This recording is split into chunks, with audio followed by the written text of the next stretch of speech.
These humanoids can replace the next UFC champion. 32 teams, over 200 nations applied, a $1.44 million solid gold championship belt, and not a single American robot made it into this ring. This is not your usual sports league. It's a live-fire testing ground for humanoid robotics in AI combat, and it changes self-defense, wars, and personal companionship. The shocker. Everything happened on July 16, 2026, at the Nanshan Culture and Sports Center in Shenzhen. Since then, something occurred that most of the world completely missed. The URKL, short for Ultimate Robot Knockout Legend, held its opening exhibition.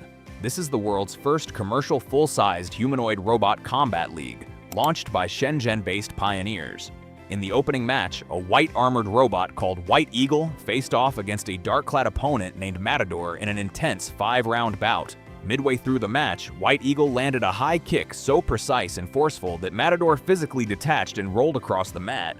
Yes, we're talking about actual robots fighting in perfect martial arts stances for a whopping 5 rounds. That single moment tells you everything you need to know about what this league actually is. It's not entertainment dressed up as robotics, nor is it about robots failing all the time. It's robotics dressed up as entertainment. Every single kick, recovery, and knockout is recorded in real time, so the robots get better every single day. And the question we're sitting with as we go through this is, if China's robots are already fighting for prize money, what happens when they start fighting for something else? The elite platform, powering everything. URKL is not your usual novelty stunt. All 32 participating teams are using an identical hardware platform, Engine AI's T800 humanoid robot. The only difference between teams lies in their custom AI algorithms, motion control software, and optimization choices made by the engineering teams. The T800 stands at 1.73 meters tall and weighs around 75 kilograms. It features 29 high degree of freedom joints capable of generating up to 450 Newton-meters of joint torque. To put this into perspective, that's a significant amount of rotational force concentrated into a joint designed to move like a human body. The robot is fast, precise, and can handle real physical stress. Standard matches consist of 5 rounds, each lasting 5 minutes. By the end of the second or third round, humans are exhausted. This format is not arbitrary. The 5 rounds are specifically long enough to test endurance, balance, and striking power consistency under fatigue. Additionally, it tests autonomous recovery capability. What happens when a robot gets knocked down and has to get itself back up without any human intervention? This aspect is often skipped in casual YouTube coverage. When a robot is downed, it must autonomously recalculate its orientation and center of gravity, then execute a sequence of movements to stand back up, all within a countdown window. If it fails to stand in time, it is considered a knockout, similar to a human fighter. This is no longer a choreographed event. It is a live demonstration of an AI system solving physical recovery problems in real life under pressure, in front of thousands of paying spectators. I'm running a $100 Amazon gift card giveaway to celebrate this channel hitting 1,000 subscribers. No action required to enter. I'll randomly pick a winner the moment we hit that number. If you want to follow along and catch the winner announcement, go ahead and subscribe now. Complete autonomy. Whenever a video like this surfaces online, the first question we naturally ask is how much is actually autonomous? This story is genuinely important because the honest answer is that it's a hybrid system, and understanding that hybrid is the whole point. Human operators provide high-level strategic input through controllers, essentially calling the shots on overall fight strategy, similar to a coach calling plays. However, the AI system autonomously manages every micro-adjustment required to execute those strategic calls, including walking, weight shifting, and precise execution, all happening without any direct human control over each individual movement. The robots rely on real-time visual sensing combined with AI decision-making to identify their opponent's position, predict incoming movements, and execute counterattacks while simultaneously maintaining dynamic balance. Just think about what that requires computationally. The system has to process visual input, predict where an opponent's strike is going, decide on the counter, and then physically execute that counter through 29 separate joints, all while keeping the entire robot from falling over. It has to do all of that in a fraction of a second repeatedly for 25 minutes of fight time. The biggest issue and challenge here is the battery constraint, which turns out to be the primary practical limitation in the entire league.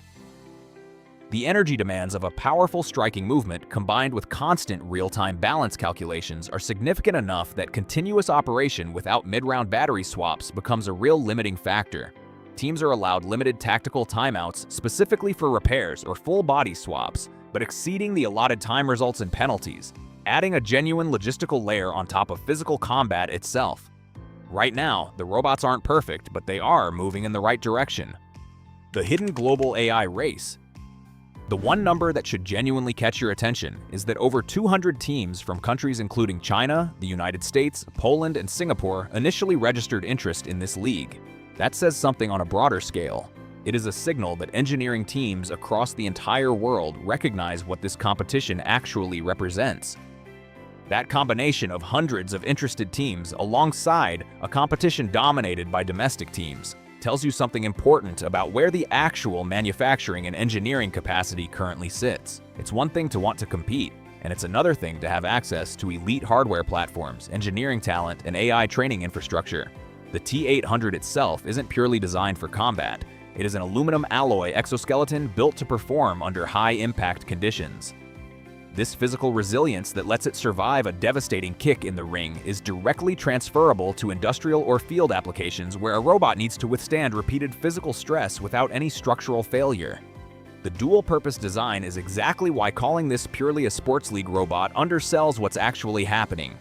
The URKL functions as both entertainment and a rigorous real-world testing ground for embodied AI, systematically pushing forward advancements in motion control, physical durability, and autonomous decision-making, all under conditions far more demanding and unpredictable than a controlled lab environment could ever replicate. What's the championship actually about? The full 2026 season is structured as a tiered competition with group stages leading into elimination rounds, culminating in grand finals later in the year. This isn't a one-off exhibition. It's a full competitive season designed to systematically stress test these robots across dozens of matches, refining both hardware durability and AI design with every single fight.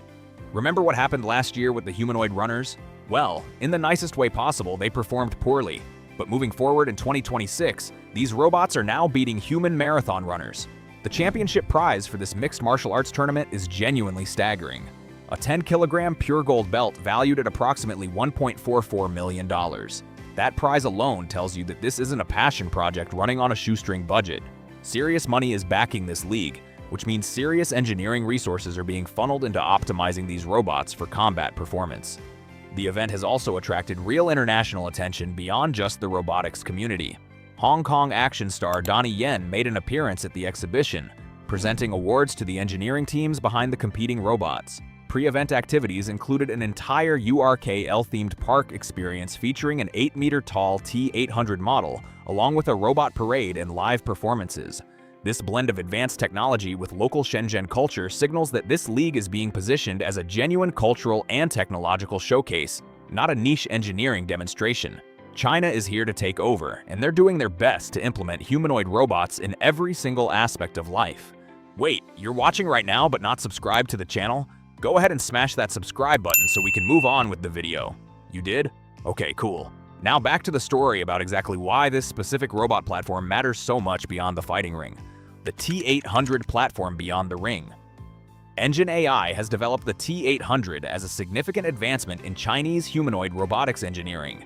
More broadly, it is a full-size machine specifically optimized for dynamic movement and high-intensity applications. One version of the platform reportedly stands at 1.85 meters tall, featuring a robust steel frame designed to withstand huge physical impacts during simulated combat scenarios.